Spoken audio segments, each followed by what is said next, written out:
Hey, a warm welcome to all of you on a cool night. Thank you for attending this event devoted to the topic Faith, Reason, and Just War. I'm David Calhoun, Gonzaga philosophy professor and the director of both the Faith and Reason Institute and the Gonzaga Socratic Club, which are the two organizations that are sponsoring tonight's event.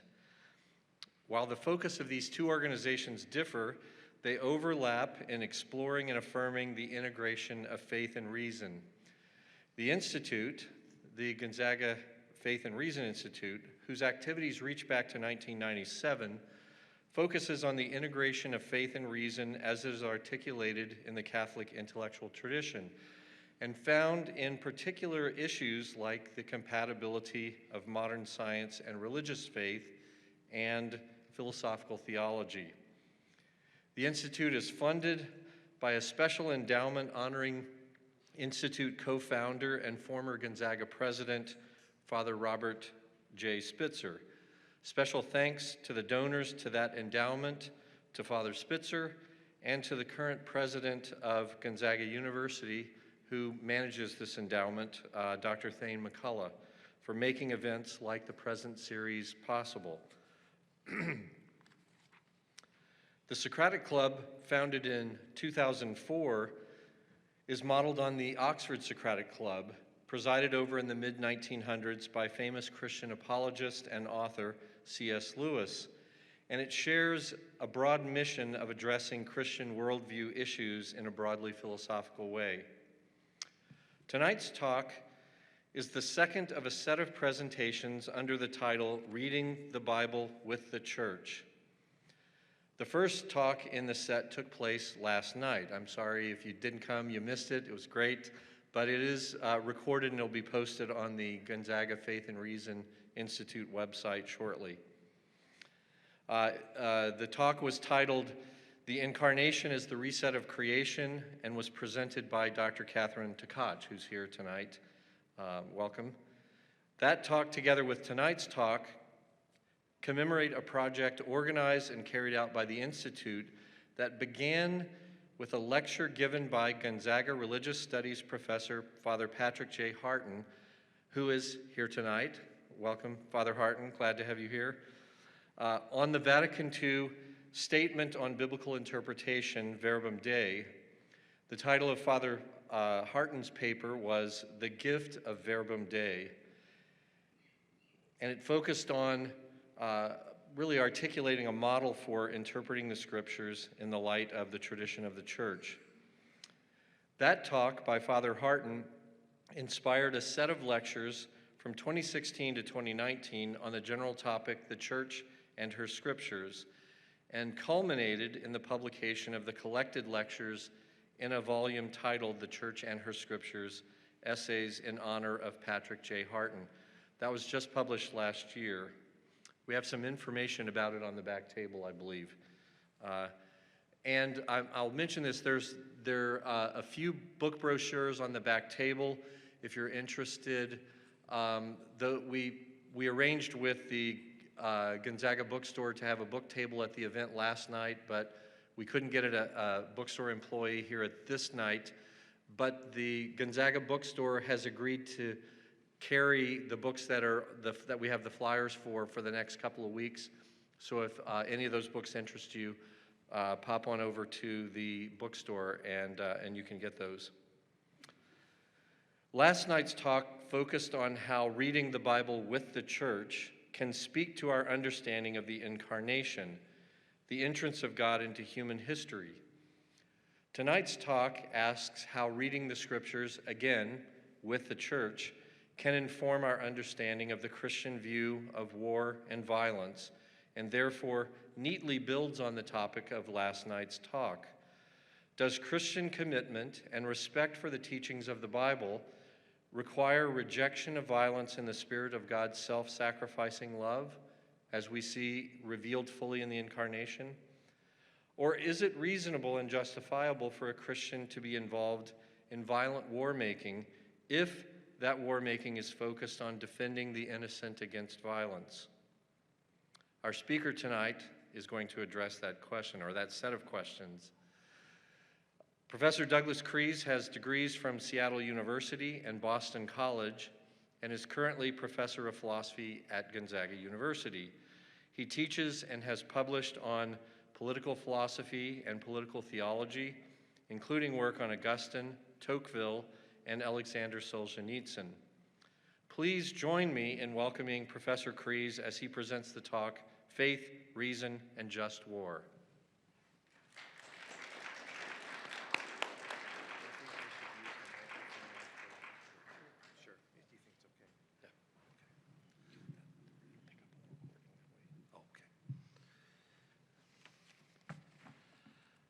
Well, welcome, and thank you so much for coming out this evening.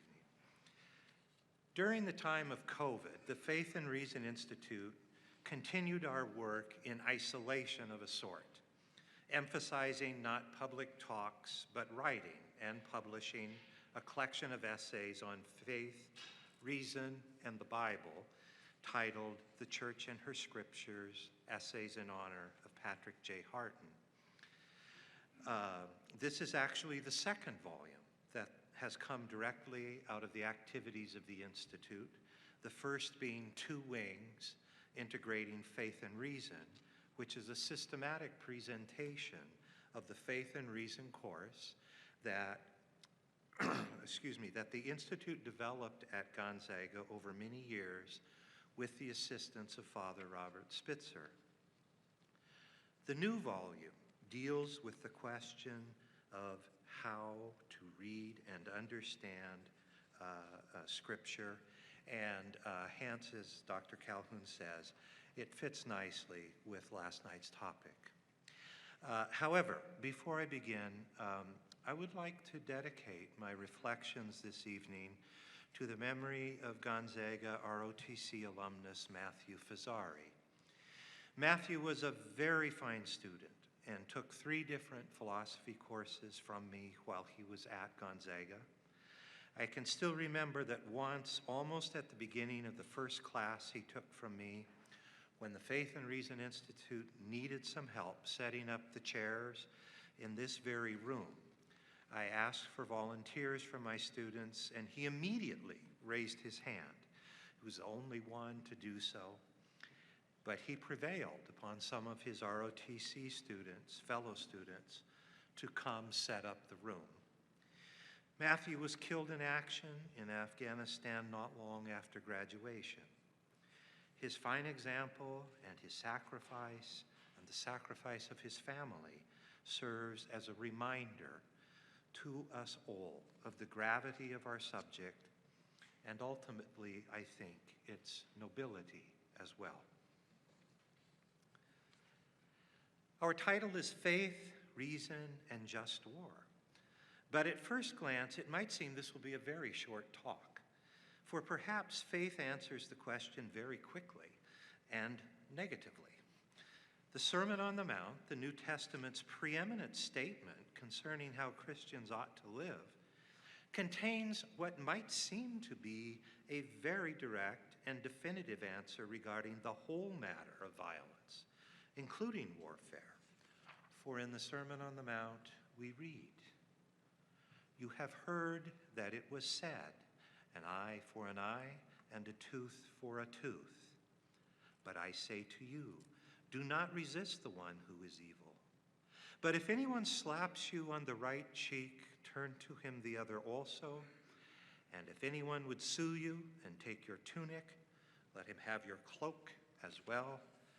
And if anyone forces you to go 1 mile, go with him 2 miles." This straightforward, some today might say literal reading of this passage is that war is simply precluded for the Christian. There is no possibility of warring justly. We will call this the view of Lucy the literalist. But if we are reading the Scriptures with the church, we would also notice that as soon as we have many records, it seems that there were Christians serving in the imperial armies of Rome.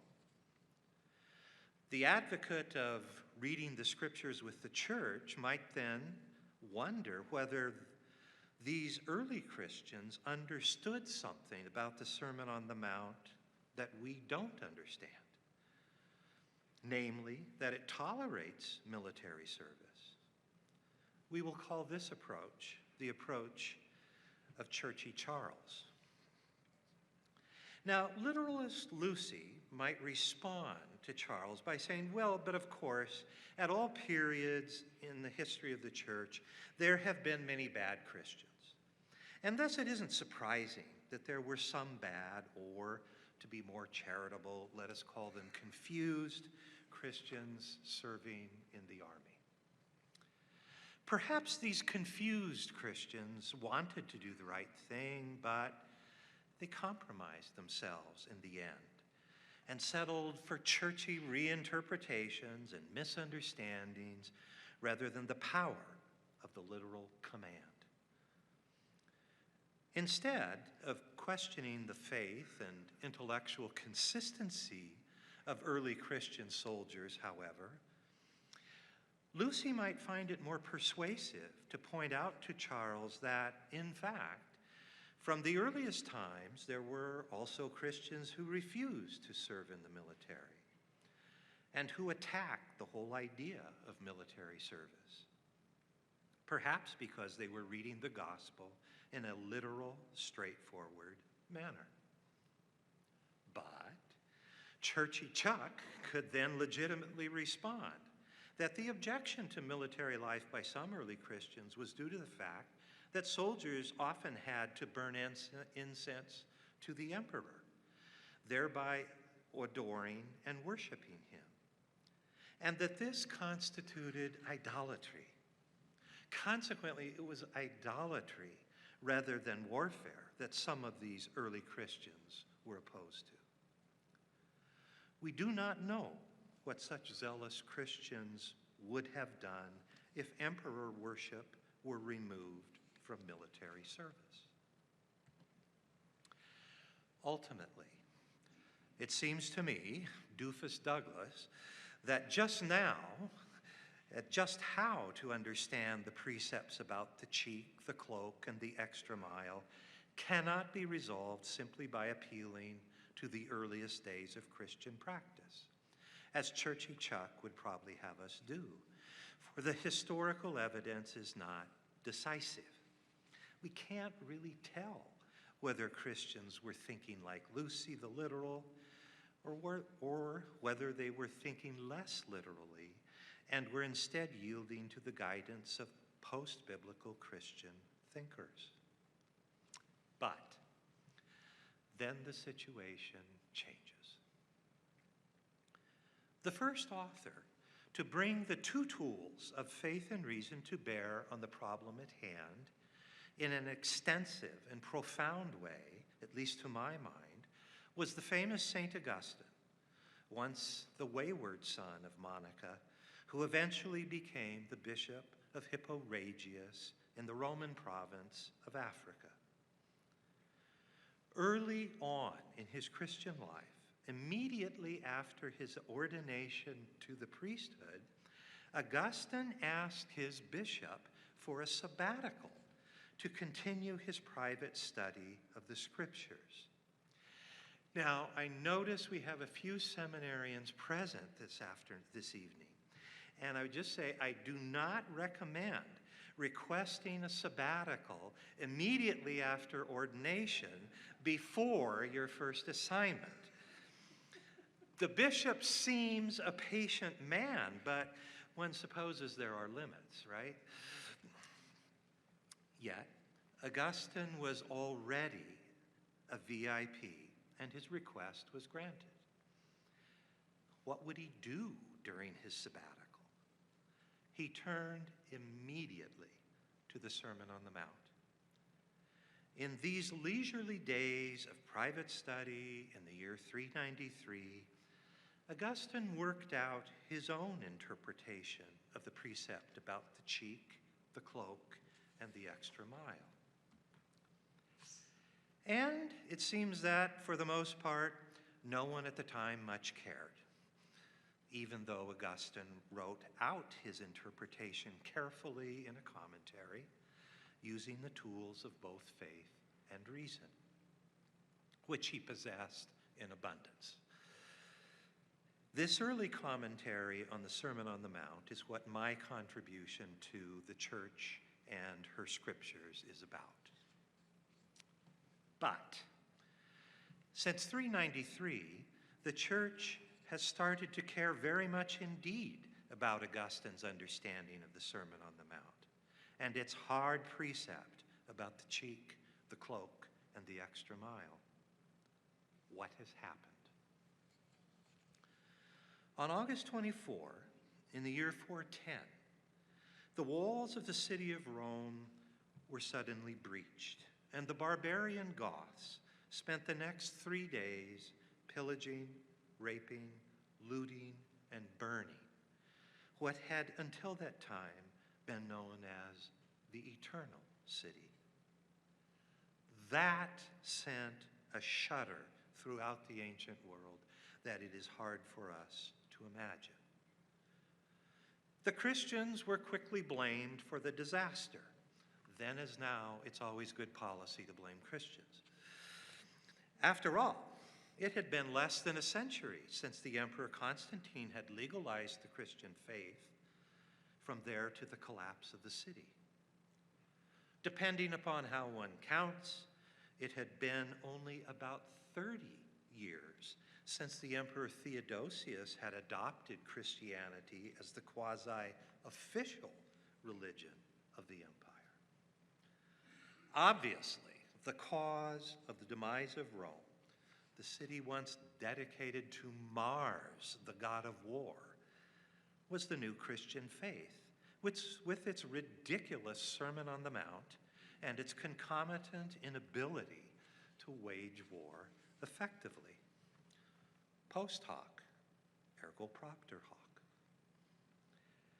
The argument strikes us as absurd, and of course it is logically a fallacy. But logic and politics often have little to do with each other. And apparently sophisticated pagans were employing the argument successfully. From his bishopric in Africa, Augustine felt the argument's sting. His friend Marcellinus, an important Catholic lay government official, wrote to him from the great African city of Carthage to tell him that pagan intellectuals were seizing on the precept about the cheek, the cloak, and the extra mile, and were arguing that precisely such precepts were the problem. No group, they were saying, that held such ideas could be trusted with political leadership. Please, could he, Augustine, send Marcellinus some talking points? Suddenly, the thinking Augustine had done earlier on the Sermon on the Mount was exactly what the church needed most. But just what had Augustine said in those halcyon days of sabbatical? In those precepts from the Sermon on the Mount, when we today hear, "You have heard that it was said," and then, "But I say to you," what we often conclude to is a contrast. That is, it was said by Moses, an eye for an eye, but now something completely different is being said by Jesus when he commends turning the cheek, surrendering the cloak, going the extra mile. That is, we tend to oppose the two parts of the commandment. Augustine, however, begins his comments on the precept by saying that, if you think about it, the so-called law of retaliation of the Old Testament is already at a very high level of morality. For it says that we may only claim one eye for one eye, not two eyes for one. Only one tooth for a tooth, not 3 or 4 teeth. In fact, In retaliating, we are, well, I'll just speak for myself, I am rarely satisfied with only one eye or tooth. We don't just want to get even, do we? We want to get ahead. The Hatfields and the McCoys could never get to the point where they were even and could rest, because each side always wants and thinks it deserves more retaliation than the other side thinks appropriate. Consider how it was the last time you were in a bar fight. You walked in. Somebody said something you took offense at.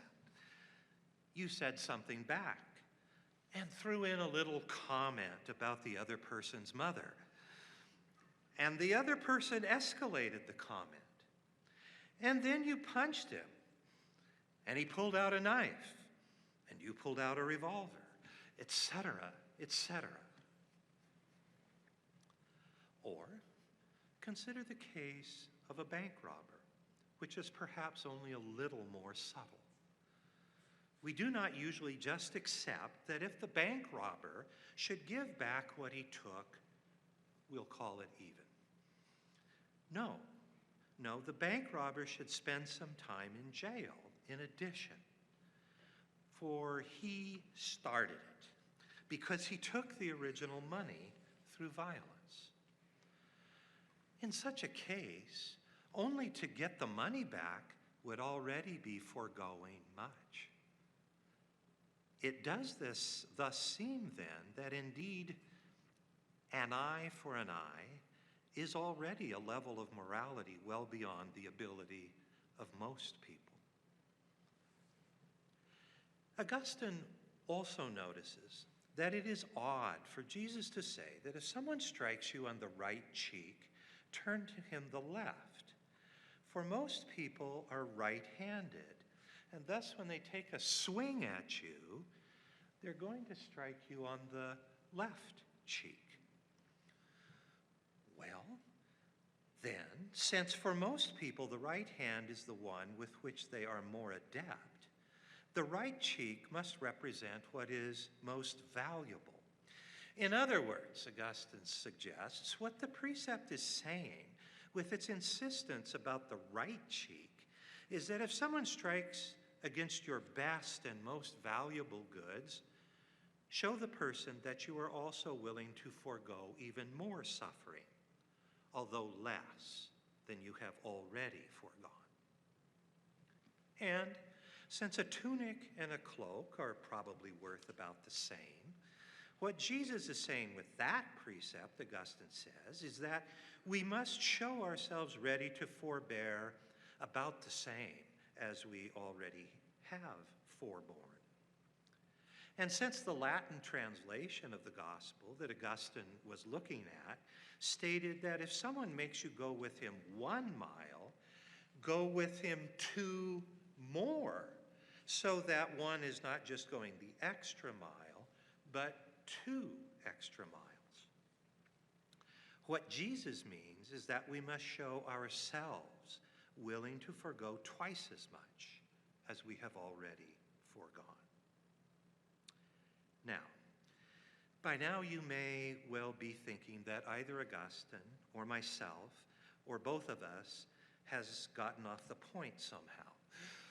And indeed, it is likely that Augustine, for example, misunderstands the comment about the right cheek, for the precept likely refers to a backhanded slap that meant to dishonor and hence would land on the right cheek. But notice what Augustine's doing.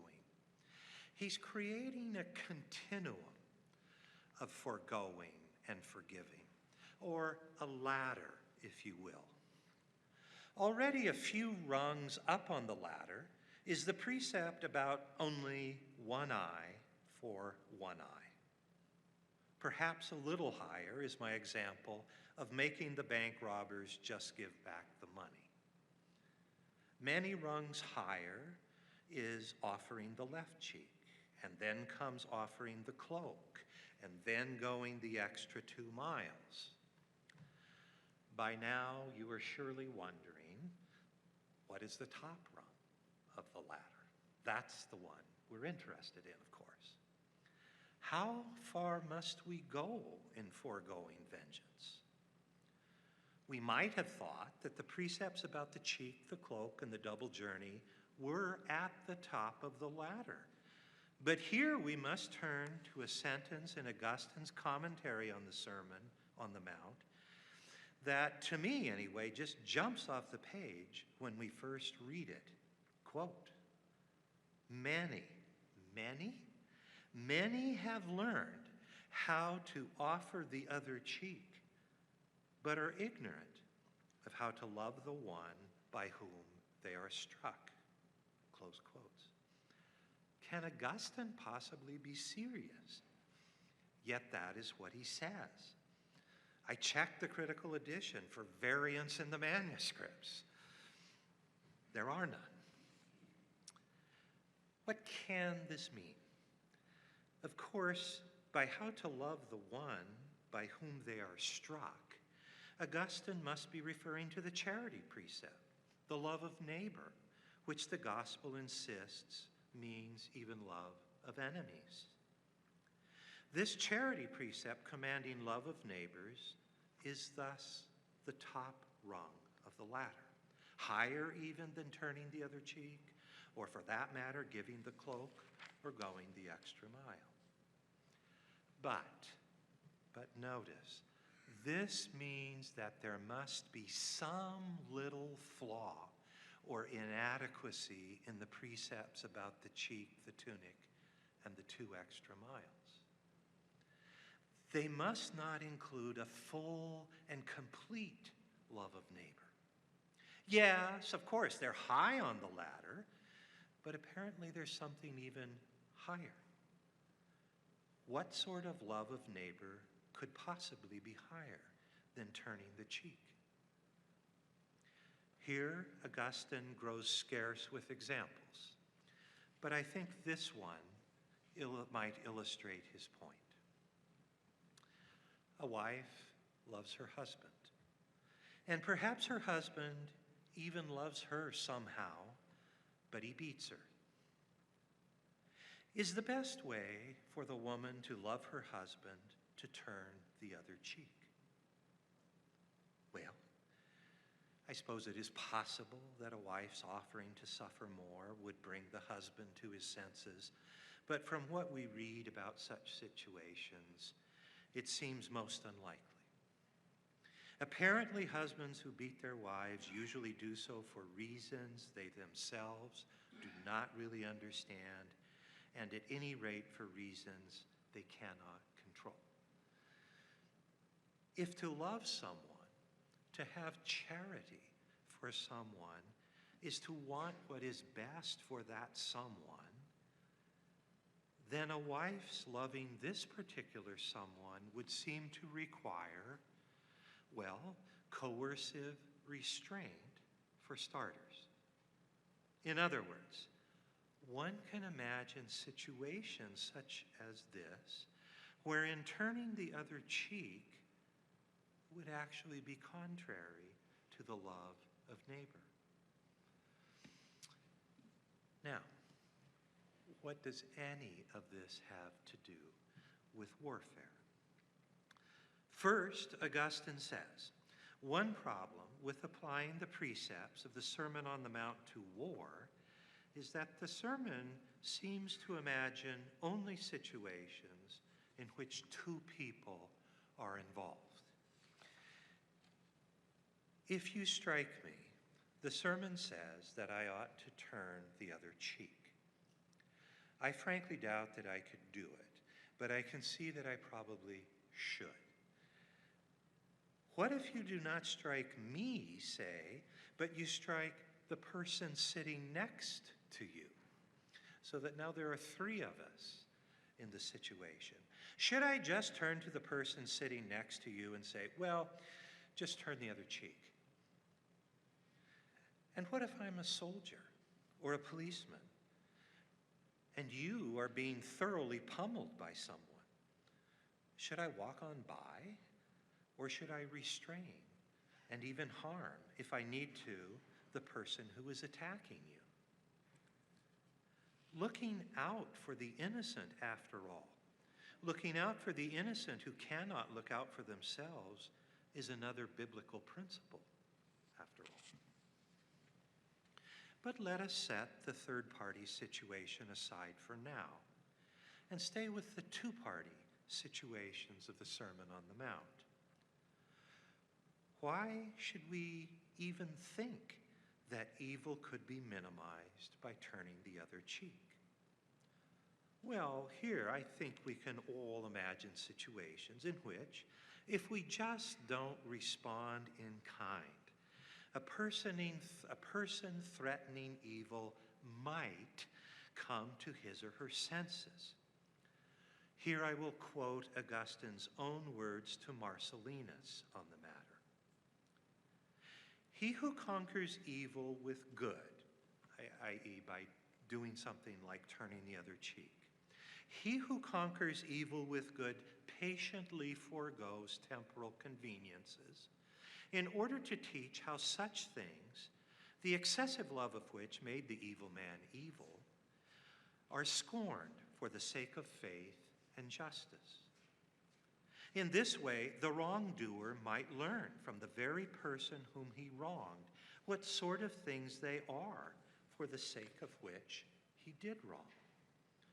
Repenting, he is overcome not by ferocious violence, but by the benevolence of forbearance, and is thus brought to concord. That's all well and good, you might reasonably point out, if indeed the person to whom you are offering the other cheek is capable of changing when mercy is shown. If indeed we do show mercy, if we don't hit back, the offending person might repent and be converted. It really does happen sometimes, and indeed, the Christian asserts that this was precisely the counsel offered by Christ and by his witnesses, the martyrs. By their constant refusal to return evil with evil, to accept death, even death on a cross, or death through beheading, or at the hands of wild beasts, they converted most of the Roman Empire. It was indeed, as Augustine says elsewhere, the blood of the martyrs that was the seed of the church. In the American story, we don't have a lot of examples of cheek turning that immediately come to mind. The principal one that occurs to me is the example of the approach taken by Dr. Martin Luther King Jr. and his disciples. Yes, coercive laws against slavery and racial wrongs were already in force or soon would be. But King's nonviolent protests actually changed hearts and minds. So turning the cheek can indeed sometimes soften hearts and convert people to harmony, just as Augustine says. But what if the evil-breathing offender is unable or unwilling to change? Seeking the offender's welfare, loving the offender may demand restraining or even using violence toward the offender, as Augustine also admits to Marcellinus. Quote, "These precepts of patience," about the cheek, the cloak, and the extra mile, "these precepts of patience are always to be retained in readiness in the heart.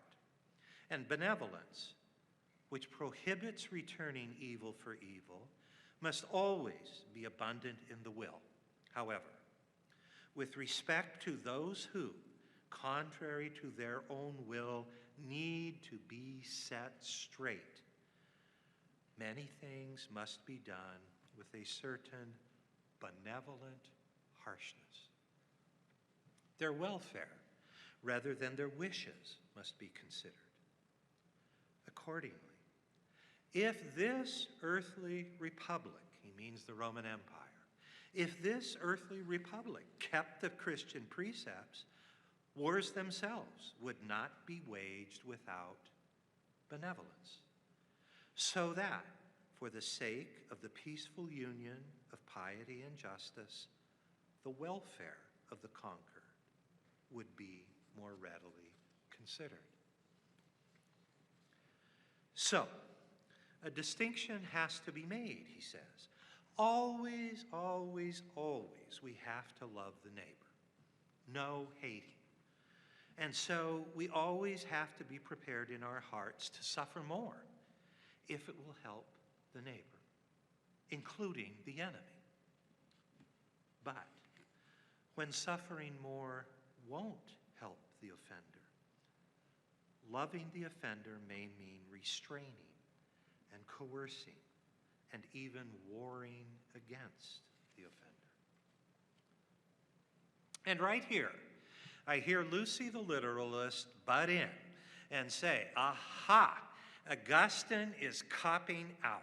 He's compromising. He's abandoning the full force of the gospel. I don't think so. For he really does mean it when he says that we have to be prepared to suffer even unto death. If that's what the situation requires, he says, we have to, we must do it. We are obligated. In fact, although Augustine was not himself martyred, he almost was, and on more than one occasion. And he certainly risked the treasure of his diocese and even his life in order to help violent sinners and heretics. His letters are replete with requests to civil authorities, please to go easy on these violent people. God himself would not want, he says at one point, any human being to die or be mutilated, even for killing the priests of his Catholic Church. And neither did he want any eyes to be plucked out from a brigand who had plucked out both eyes from one of his priests. Nevertheless, Augustine concludes, a prudential assessment of the particular situation might legitimately conclude that loving the neighbor requires restraint of his wrongdoing. And such restraint might even entail potentially killing the neighbor. And it might mean that wars must sometimes be waged, though only with a benevolent harshness. Okay, so far we have seen how Augustine employs both faith and reason to make a coherent and, it seems to me, quite compelling case regarding the proper response of the Christian to war. Notice he begins with the biblical texts, accepted through faith on the teaching authority of the church. But the Bible isn't as clear as we might want it to be. If we are not careful, our reflections upon the Bible could perhaps yield conclusions that are not fully reasonable. And for that matter, if we aren't really careful, the reflections of reason might yield conclusions that are not faithful or reasonable. The two go together in Augustine's thinking about the problem to give rise to a doctrine or teaching that is both faithful to the Bible and, I think, thoroughly reasonable. But it seems that more needs to be said. Yes, Augustine has shown that it might sometimes be just and charitable to conduct warfare. And thus his argument implies that sometimes we are actually obligated to wage war. But Augustine is not very specific about when those times and conditions exist. He mostly leaves the matter to Christian prudence. He never provided anything like a detailed list of rules for conducting warfare. Nevertheless, the church subsequently often found it helpful to attempt to develop such rules and even laws in order to regulate warfare and to confine it if possible. Augustine's analysis of the intentions and motivations of Christian warriors is profound. But not all Christians are equally scrupulous. It is easy for the less scrupulous to rationalize. Of course your enemy needs correction, and thus you have cause to war against him, and with gusto. So, after Augustine, the church over the centuries began to develop a rather technical system of rules and regulations regarding just war. Some of these rules were about what one must consider before even going to war. Is the war a last resort? Does the person ordering the war have legitimate authority to do so? Is there a reasonable chance that the war will be successful in curtailing evil? And so forth. Other rules inquired about how an army must conduct itself within the war.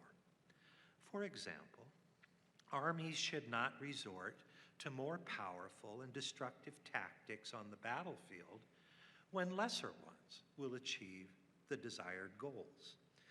A platoon doesn't ask for cruise missiles to take a hill that is defended only by 2 foot soldiers with revolvers.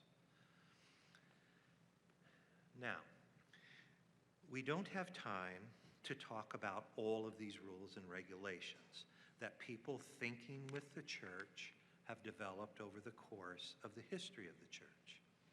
But I would like to talk about one of them, which I think has become the most important one. This rule is known as the principle of non-combatant immunity from direct attack. What do we mean by this? If we go back to the medieval period of Christian history, we can see that it was then generally easy for people to know that the knights, the archers, the foot soldiers, and the like, they were the combatants. If these combatants were fighting for a king or duke or other liege lord who was guilty of initiating a war without just cause, these combatants could legitimately be warred upon. But it was not permissible for an army, even if it had entered a war with just cause, to attack women, children, and old men, since they had not actually taken up arms. Indeed, they could not attack young men who had not entered upon the field of battle as soldiers. In other words, these medieval Christians were always obligated to observe the distinction between combatants and non-combatants, no matter how just or unjust the king or liege lord might be. Of course, the rules were not always followed, but this distinction between combatant and non-combatant did seem to go some way toward limiting the casualties of war and to make waging it less terrible. Not as much as the Christians might have wanted or should have wanted, but still something was gained in this way. To the extent that there was really much of a challenge to the intellectual principle of the immunity of non-combatants from direct attack, the challenge arose principally in relation to the problem of sieges. One army, let us say an army with just cause on its side, manages to chase an unjust army back inside the walls of the unjust city. The drawbridges and doors were closed up and barred and could be relatively easily defended from the tops of the walls. Now what? The standard tactic would be to surround the city and starve those inside until they surrendered. But that meant starving combatants and non-combatants alike. And one could reasonably ask whether starving non-combatants might not constitute directly attacking them.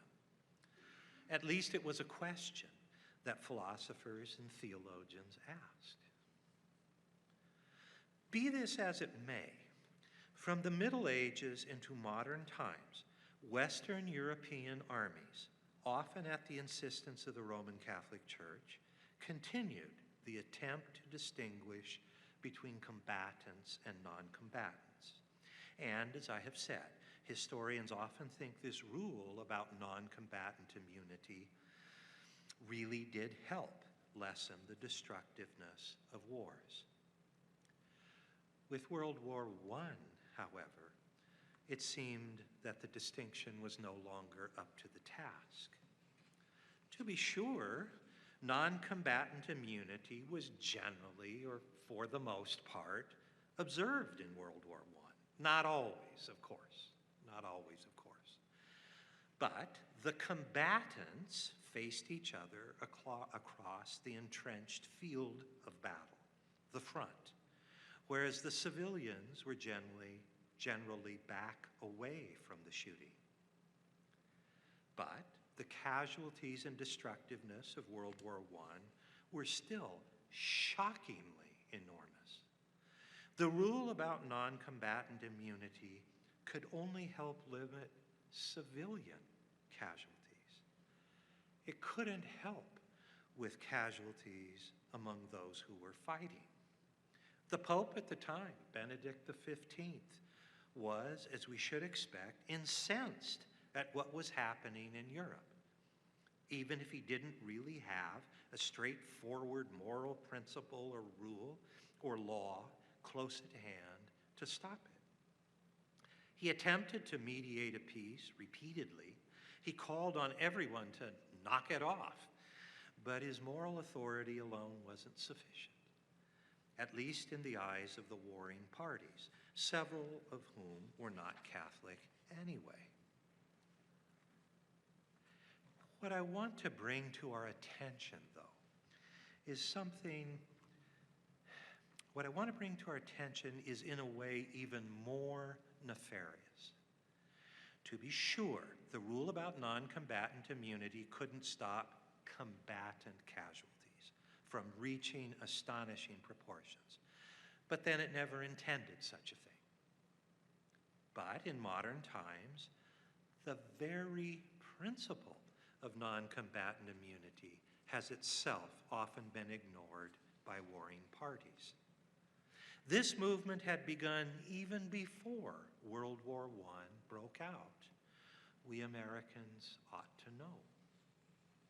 Just to summarize, in 1864, General Sherman, having cut off Atlanta from its reinforcements, occupied the city. Unwilling to wait for his massive army to be resupplied, Sherman decided very intentionally to unleash his army to forage liberally, as he put it, as it marched through Georgia to the sea. In other words, farms, farm animals, mills, stores of food, and transportation systems used for the sustenance of civilians were systematically consumed or destroyed by his army, leaving many civilians destitute and starving. It was thought by him to be especially necessary to destroy the railroads so that assistance could not be brought to those who were hungry. The steel rails of the railways were heated and bent so that they were useless to the civilians. Sherman's neckties, as they came to be known. To be clear, this wasn't just collateral damage. Rather, Sherman's stated intention was to attack the civilians of the Confederacy directly, to make the non-combatants of Georgia howl. Why do this? His plan was to harm the civilians so that the Confederacy would lose its will to fight. The principle of the immunity of non-combatants from direct attack was thus openly and intentionally violated. I'm not interested this evening in relitigating the moral failings or successes of all those involved in the various battles of the American Civil War.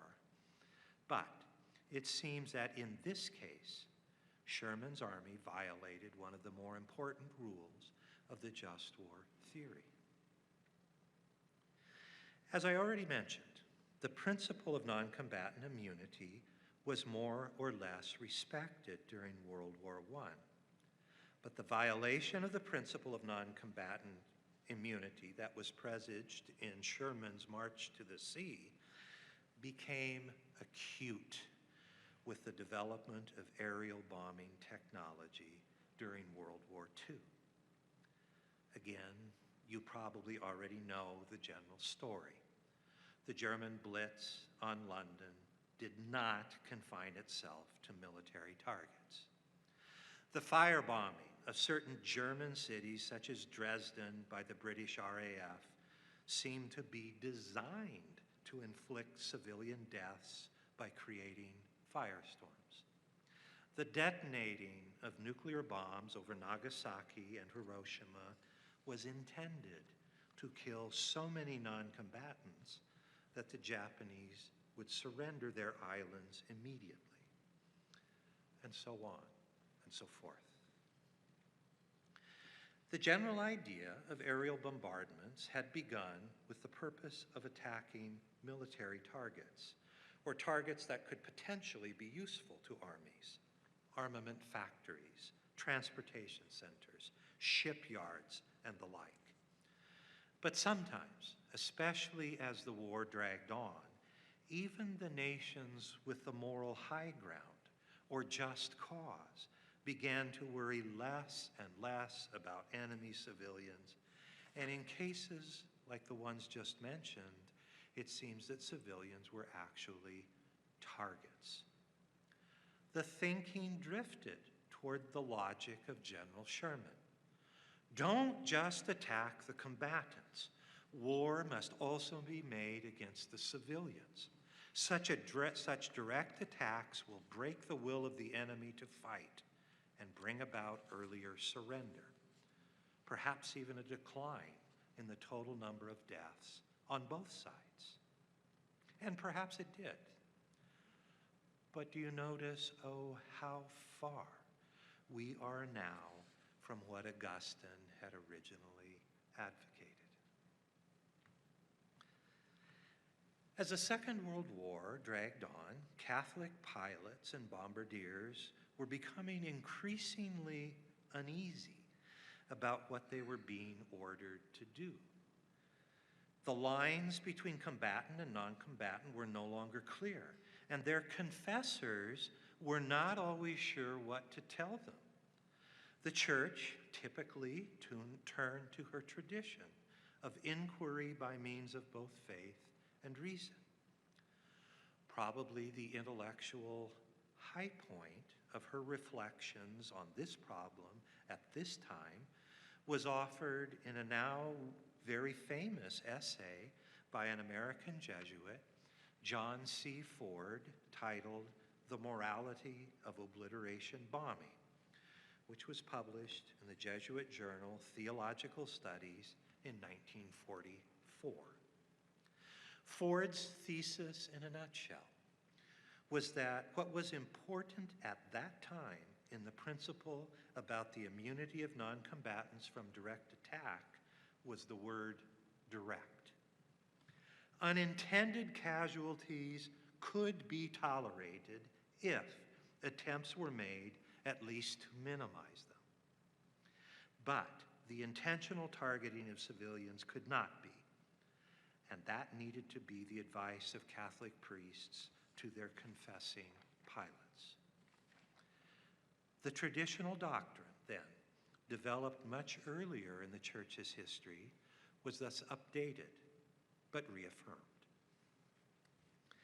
After the Second World War, the problem that rather quickly arose concerned the dire situation known as mutual assured destruction, MAD for short, wherein the United States and the Soviet Union each targeted, or were able at a moment's notice to target, the cities of the other side.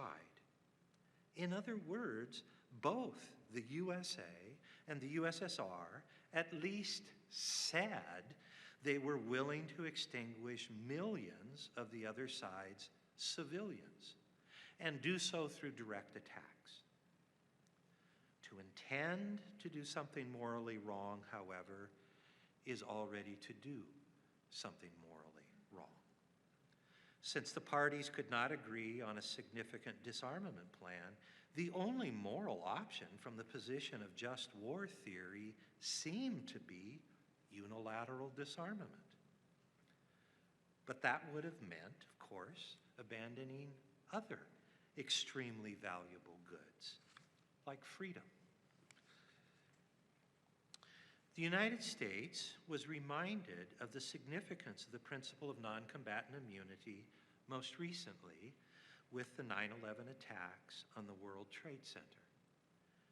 Notice the now familiar logical pattern of the terrorists' thinking.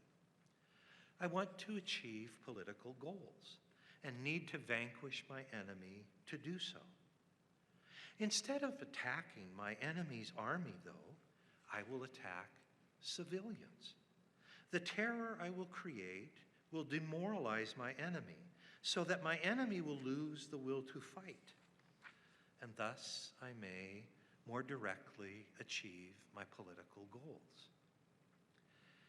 Indeed, it seems to me that the very definition of the terrorist is one who intentionally and directly violates the principle of non-combatant immunity from direct attack. It's time to conclude. I particularly invited Gonzaga ROTC students to this talk, as well as Lieutenant Colonel Westfield, in part because I wanted to help them reflect on negotiating this difficult moral terrain. But I also invited them because we must also give credit where credit is due. I think it accurate to acknowledge that the Army of the United States has, on the whole, done a great deal for the principle of non-combatant immunity. And it is increasingly in a position to do even more because of advances in weaponry. I think it is necessary, too, to acknowledge attempts by American taxpayers and military planners to advance our abilities to protect non-combatants. The new so-called smart weapons make it much easier to keep non-combatants safe. Having paid for a nuclear arsenal that decidedly was not designed for non-combatant immunity, the Americans are now paying for an arsenal that goes a long way toward protecting the non-combatants of our enemies. Of course, we must condemn ourselves when we do wrong, but it is appropriate also to commend ourselves when we do better. And finally, notice that both faith and reason are involved in this matter too, although in a different way than we are used to thinking. In this case, we have faith that even the enemies who might hate us merit our charity, our love of neighbor. And so we employ our reason to do what we can to diminish the evils that will befall them if, sadly, war should become necessary. Thank you so much for your kind attention.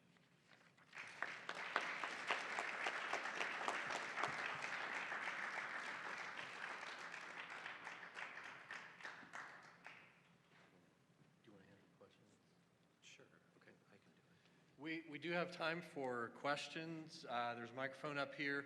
I know it's a small room, but we are recording, so it'd be nice if folks want to ask a question to come up to the mic and ask those, and let's see what Professor Kries has to say. If you want to ask a question, Patrick, you don't have to come up to the mic.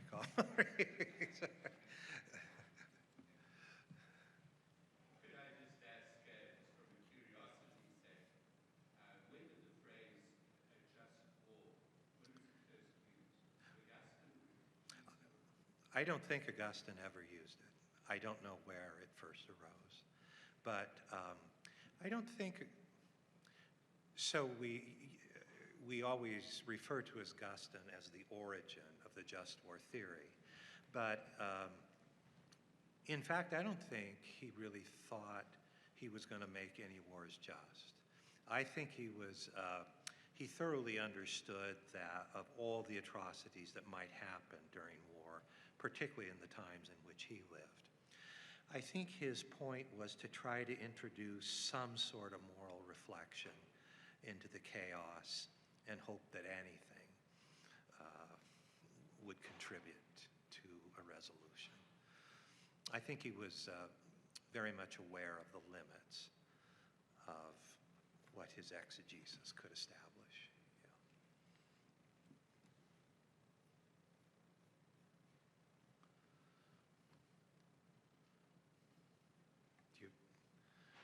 We'd like you to use the mic if you could, so it could get on the tape. Simply a comment. It was fascinating to hear you draw from Augustine's letters examples of how he was showing the kind of charitable restraint he thought was he identified as the proper way to respond. His letters are fascinating, and you see the mind of the bishop at work constantly trying to resolve the problems right in front of him. I was just reading this letter the other day. There are slave trading ships off the coast of Africa, and some parents in their desperation have believed the promises of the slave traders and permitted their children to go on the ships. They have come on shore and just kidnapped certain people and held them on the ships. And Augustine ordered that the precious, the chalices and so forth, possessed by his diocese, that they be melted down. And he bought people back off the slave ships. He was willing to do those kinds of things. Please, John. Yeah, so you spoke about the possibility for interpersonal violence given if it's necessary to restrain evil or to promote the common good, and even about violence that seemed to indicate you were talking about between governments or kingdoms, nations, etc.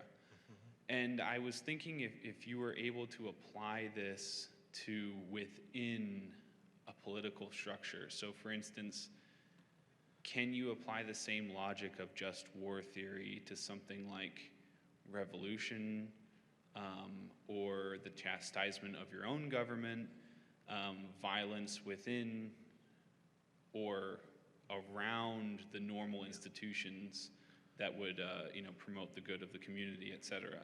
So I'm thinking here of something like vigilantism even, or something like that. I don't know if that question is quite as clear as I wanted it to be. No, it's a very fair question. And in fact, so in the history of just war thinking, there's always been this requirement that in order for a war to proceed, the person ordering it has to be a legitimate authority.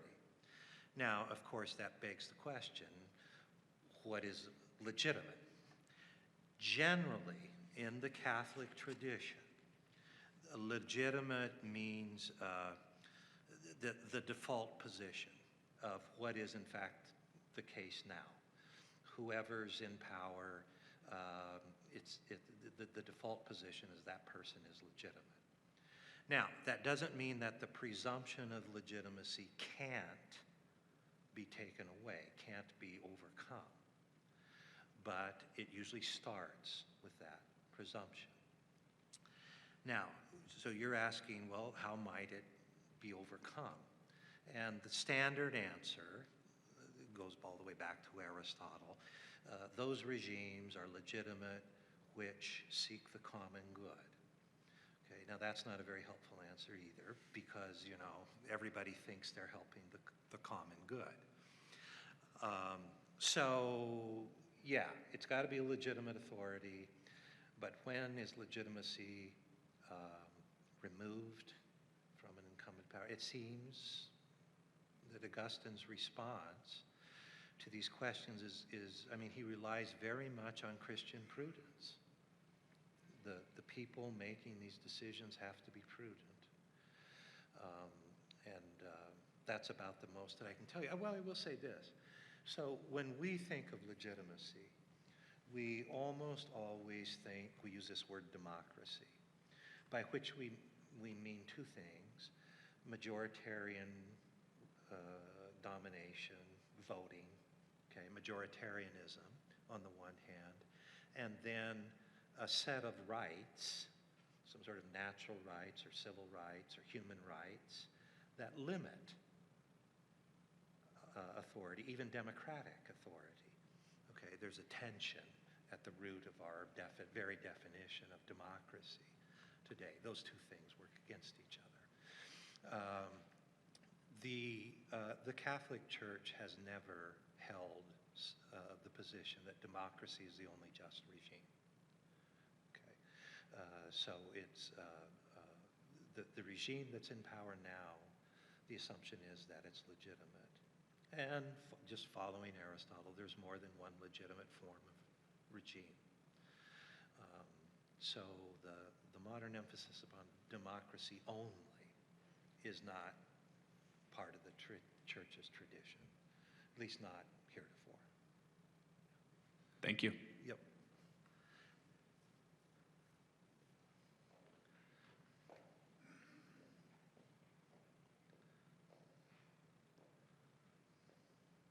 Good evening. Thank you, sir. This is important. It's meaningful. It's relevant. And it's just thought-provoking and something that more than just philosophers and military folks need to think about. Our citizens need to. So thank you all for coming tonight to learn a little bit. We have troops in over 100 countries right now, not only fighting wars and preventing wars in Korea, going after terrorists, doing humanitarian assistance, well drilling, establishing medical facilities in places in need. The Army, which I was part of for 21 years, still am as a professor of military science, assistant professor of military science here at Gonzaga, preparing future leaders for the Army leadership positions, to include Matt Fazzari. I'm going to say a brief thing about him in a moment, but we talk about just war theory quite a bit. Probably need to do it more often, but values-based organization is the Army. Loyalty, duty, respect, selfless service, honor, integrity, and personal courage. That's the foundation upon which we all stand. That's what we believe in, and that's what guides our actions, our decisions, and our behavior, our ethics. I know that Augustine, I think Aquinas had something to do with just war theory. Geneva Conventions certainly did, but the reasons for going to war, the jus ad bellum and the jus in bello, how one wages war. Soldiers, sailors, airmen, Marines deal more with the rules of engagement, how we wage war. The decision makers, the civilians that send us to war are the ones that kind of deal with the reasons for going. But it's important for leaders, 22-year-old lieutenants that are in charge of 35 soldiers that are 18 years old to 35 years old, when it's time to go, that they're able to describe, to explain why we're going, for what reasons. And it's the ultimate last resort that the decision was taken to conduct an overseas contingency operation. So be able to make sure that a young soldier can understand that and the reason why he or she might not come back, and then to be able to explain that to his or her spouse and children. So need to know the reasons for going to war, and it should be the last resort if we do go, and everything else has failed. But then to follow the rules of engagement and not commit war crimes. And so that takes leadership, and it takes followership, and it takes buy-in, and you can never just take it for granted it's going to happen. We've had our share of atrocities in our nation's history, and we talk about those in case studies, and we study so we can ensure that, well, not ensure, but try to ensure that we're not going to recreate them. So it's very important. So this is exceptional, and so thank you for making me think a little bit more. And also thank you for honoring Matt Fazzari. Matt graduated in 2010, grew up in Walla Walla, attended DeSales High School, played drums in a Christian rock band, state champion in baseball, I think 4 times, started in basketball, and he came to Gonzaga and double majored in math and philosophy and minored in music. President's list, I think, every semester he was here. He was a distinguished military graduate in the top 10 or 20% in the nation, Army ROTC programs. And he left here, he was captain of our Championship Ranger Challenge team. And he was selfless, he was humble, he volunteered, he had humility, he was tenacious, he was the best of the best. And he left here with his wife, Tova. She invited him to a Sadie Hawkins Day dance from Walla Walla High School. She went over to DeSales and asked Matt to go. And she graduated with a Bachelor of Science in Nursing at Whitworth. They're the parents of Samuel and Dominic, 2 young sons, now 13 and 11. I saw them this summer at Matt's brother's wedding reception. He got married in South Carolina, West Point graduate. Almost came to Gonzaga, and he flipped a coin the last night. He went to West Point. He's flying Apache attack helicopters. He was in Afghanistan just a year and a half ago as we were leaving, as we did. Not the best way, in my personal and professional opinion. At any rate, Matt and Tova, Dominic and Samuel went to Fort Rucker, Alabama in 2000. This was early 2011, about 6 months after he graduated from here. He went to flight school at Fort Rucker, Alabama, was distinguished graduate, honor graduate, number 1 out of 65 in his class, and the Fazzaris were going to Fort Stewart, Georgia. However, the 82nd Airborne Division Combat Aviation Brigade had suffered some casualties, and they were looking for some volunteers. Matt raised his hand and volunteered. So they went to Fort Bragg, North Carolina, and he was barely there and went on to Afghanistan. After being there for about a month, he and his co-pilot in command, Captain Scotty Pace, an experienced combat aviator, were on a reconnaissance and surveillance mission in eastern Afghanistan, not too far from Pakistan. And they were supposed to gather priority intelligence requirements. While up in the air in their OH-58 Delta Kiowa helicopter, over the radio came a plea for help. A 35 infantry soldier platoon was in danger. They had gone to do a patrol to meet with some village elders to gather information about an anticipated upcoming operation, key leader engagement, but it was a trap. And so while Scotty and Matt were up in the air, hearing the plea for help, they diverted to go relieve the pressure on that platoon. They made 3 passes, delivered the support that was necessary to save that platoon, and unfortunately somebody got a lucky shot with a machine gun that hit the hydraulic line in their helicopter that caused Matt and Scotty to crash to their untimely deaths on the 6th of June of 2012. We had a memorial service, 3rd floor of College Hall, on Veterans Day of 2012, and it was beautiful and it was fitting. Family was there, friends were there, the place was packed. Well, after the service, Matt's dad, Greg, math teacher at DeSales High School, former basketball coach, athletic director, he and I went over to the McCarthy Center. Coach Tommy Lloyd, assistant coach at the time, now head coach at Arizona, had been at a Catholic Charities dinner, and Greg, Matt's dad, talked about Matthew. And his message was something that Tommy Lloyd asked afterwards if he would deliver it to the men's and women's basketball teams. And he said, of course. It helped him heal and make sense of Matt's untimely death. And basically, when we went to the locker rooms and talked to the teams, I tell you, those teams were sitting up straight inside those locker rooms, and they were attentive. Coach Few had them ready to go. They knew this was serious, and this was real. And basically what Greg said was, what gives him comfort about the loss of Matt He believed in what he was doing, and then when the call came, somebody needed help, Matt didn't hesitate, just like you described when you needed help in here. Well, he did that on a grander scale that ultimately led to his untimely death.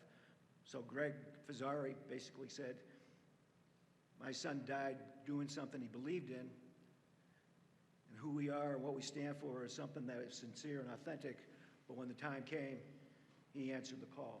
So I would like you to think sometime in life somebody's going to call and ask for something, and I want you to keep in mind what my son Matthew did, and hopefully you step forward and help out. So anyway, I share that with you all. Again, thank you all for being here, and thank you for this thought-provoking and important evening. Well, thank you, Alan. Thanks for those words. I can still remember exactly where I was when I heard about Matthew's death. He was quite a remarkable young man. Are there other questions?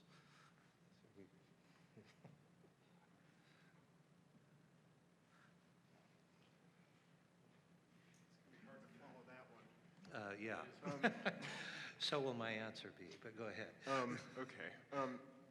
So, I mean, if you're building a moral system, I would think it's usually important to imagine what you're trying to keep from allowing very carefully, because theoretically, if somebody has bad intentions, they're going to find a way around it with a loophole before they try to just throw it out and say, I don't care anymore, I'm not going to follow these rules, if they have bad intentions. And my thought was, I thought back to a quote because of something you said, Stokely Carmichael, when he said, in order for nonviolence to work, your opponent's got to have a conscience. And so, is that not an easy loophole to say that even civilians or someone like that, they don't have consciences, they're ontologically evil, and therefore there is no restraint to show, there is no limit to what we should do? How do we defend against thinking like that within this system? Well, so first, just to clarify, Mr. Carmichael said that nonviolence won't work. Unless your opponent has a conscience. Right. Well, that's kind of what Augustine said, right? I mean, in a way. He said, some people can be brought around through nonviolence, but there are some who admittedly cannot or will not be dissuaded, and then restraint would be necessary. Now, the second part of your question, you kind of pointed to so therefore there are no restraints. No, so what will keep a person from just characterizing them that way in order to avoid their own restraint? So they're saying like, I'm lying and saying they don't have a conscience, they cannot listen to reason, therefore we should do everything. Right. Well, so there's two parts there. The first part, if your point is that we can rationalize things and so forth, then yeah, I mean, that's always how it is.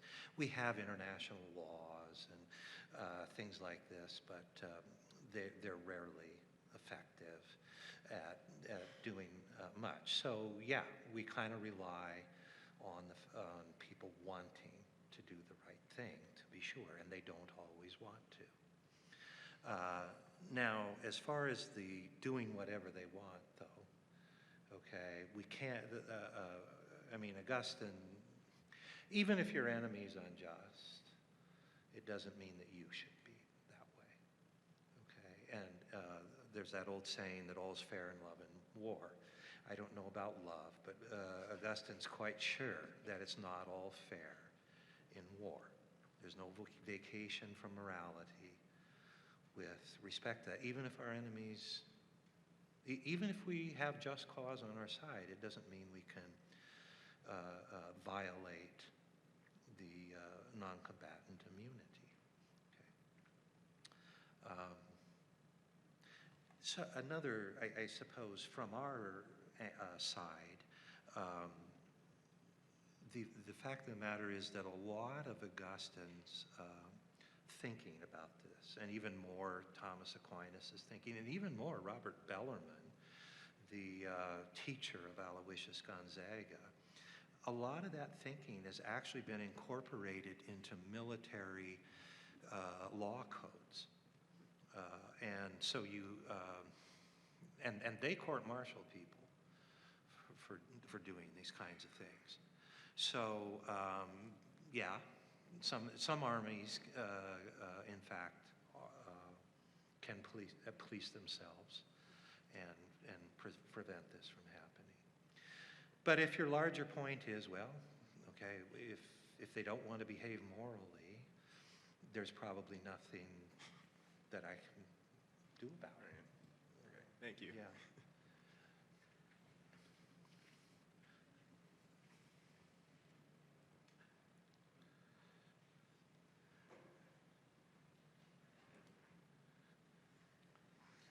Well, thank you for your presentation.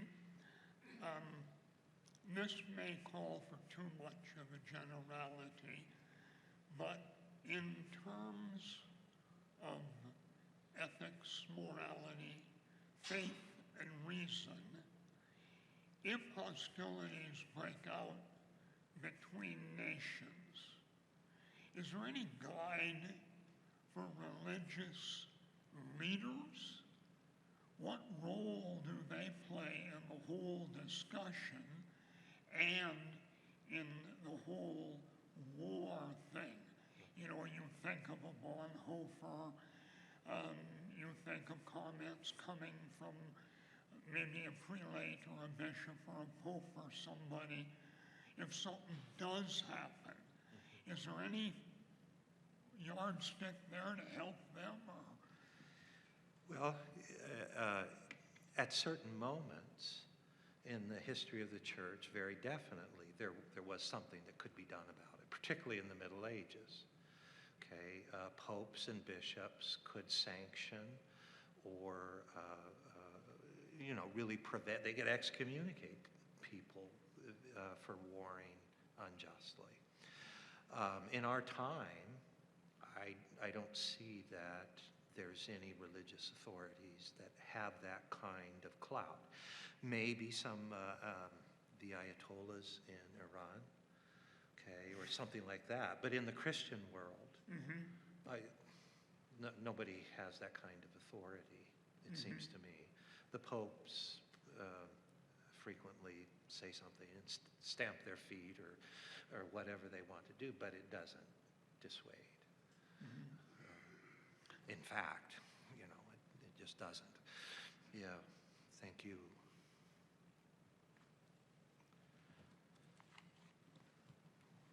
Let's thank Dr. Kries again for his talk.